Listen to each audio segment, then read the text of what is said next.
Today we're going to talk about, again, 7.2b and 7.2f, which is adding and subtracting, multiplying and dividing fractions. So a little bit different from last time where we were dealing with decimals, but now we're going to deal with fractions. So first I'm going to start with adding and subtracting fractions. So when we add and subtract fractions, so let's just go ahead and write two fractions. 3/5 plus 2/4. Okay, what I have to do here is I have to find a common denominator. So I have to find a denominator that both 5 and 4 can go into. So I'm essentially making these fractions bigger so I can add them. So I know that 5 and 4 both have a common denominator of 20. So I know I have to multiply my 5 by 4 and my 3 by 4, because whatever you do to the bottom, you do to the top. So now I have 12 over 20 plus, okay, so I have my 4. I know I need to multiply by 5 to get to 20. Same thing, whatever I do on the bottom, I do to the top. So now I have 10 over 20. I add straight across, keeping my denominator the same though. So 12 plus 10 is going to be 22, sorry.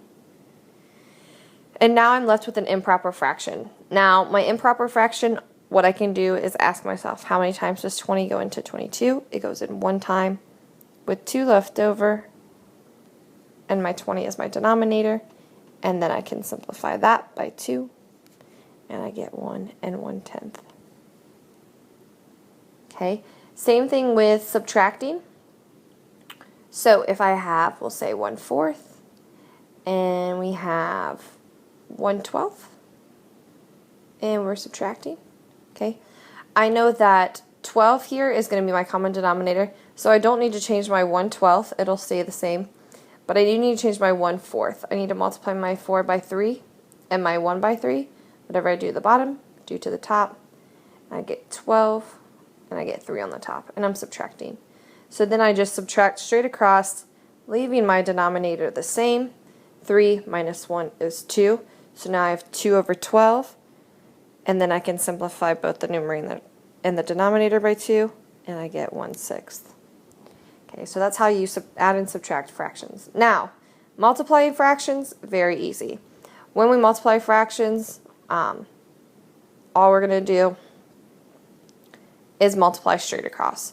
So you're just going to multiply your 3 times 1, which is 3, your 5 times 4, which is 20, and your answer is 320. You're going to ask yourself if you can simplify afterwards, but with 3 and 20 you can't simplify, so you're just going to leave it 320.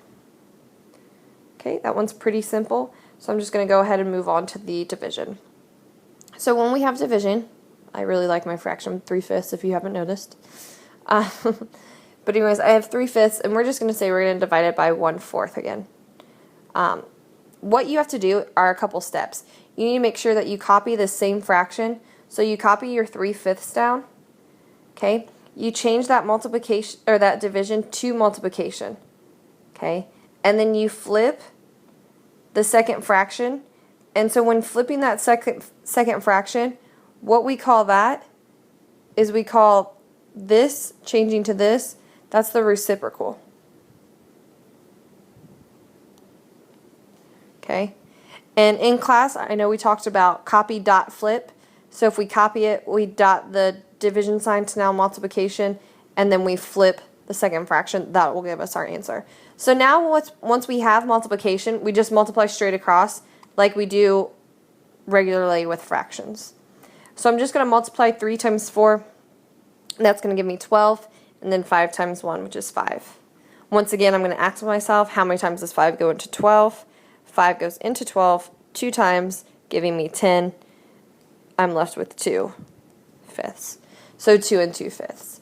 So with division, it's a little bit different. Not very difficult, though. You just need to remember to change that division to multiplication and flip that second fraction, and all you need to do is multiply straight across. So that's all for 7.2b and 7.2f, adding, subtracting, multiplying, and dividing fractions. If you have any questions, make sure to ask me in class. Thanks so much. Made with Doodlecast Pro.